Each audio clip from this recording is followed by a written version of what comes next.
2021 সালে বিহারে একটা ঘটনা ঘটে। ঘটনায় এটাই ছিল যে একজন হাজব্যান্ড তার ওয়াইফকে পিটিয়ে মেরে ফেলে। এফআইআরে এটাই বলা ছিল।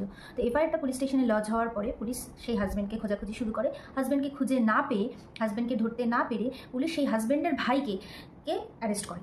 তো হাজব্যান্ডের ভাই যখন আন্ডার ট্রায়ালে আসে এবং সে হাইকোর্টের কাছে বেলের জন্য অ্যাপ্লাই করে, তখন হাইকোর্ট বলে যে আপনার এগেনস্টে কোনো অ্যালিগেশন নেই, কিন্তু আপনার ভাইকে খুঁজে পাওয়া যাচ্ছে না এবং পুলিশ আপনার ভাইকে অ্যারেস্ট করতে পারেনি। আপনি আপনার ভাইকে খুঁজে নিয়ে আসুন, তাহলে আপনাকে বেল দিয়ে দেবো। এই অর্ডারটাই কিন্তু হাইকোর্ট করেছিল।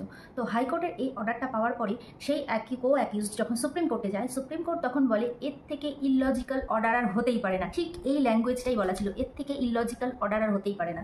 তার কারণ কোনো ব্যক্তিকে পুলিশ ধরতে পারছে না বা কোনো ব্যক্তিকে খুঁজে পাওয়া যাচ্ছে না, পুলিশ তাকে অ্যারেস্ট করতে পারছে না, এর দায় কখনোই তার অ্যাকিউজডের উপরে পড়তে পারে না। এবং সুপ্রিম কোর্ট থেকে কিন্তু সে জামিনে মুক্ত হয়ে যায়। তো এই ঘটনাটা আমার পড়ে ইন্টারেস্টিং মনে হলো, আপনাদের সাথে শেয়ার করার কথা মনে হলো, তাই আপনাদের সাথে শেয়ার করলাম। যদি ভিডিওটা ভালো লেগে থাকে প্লিজ আমার চ্যানেলটাকে সাবস্ক্রাইব করে দেবেন, ফেসবুকে আমাকে ফলো করে দেবেন, আরও ইন্টারেস্টিং ভিডিও বানানোর জন্য আমাকে মোটিভেট করবেন। Thank you.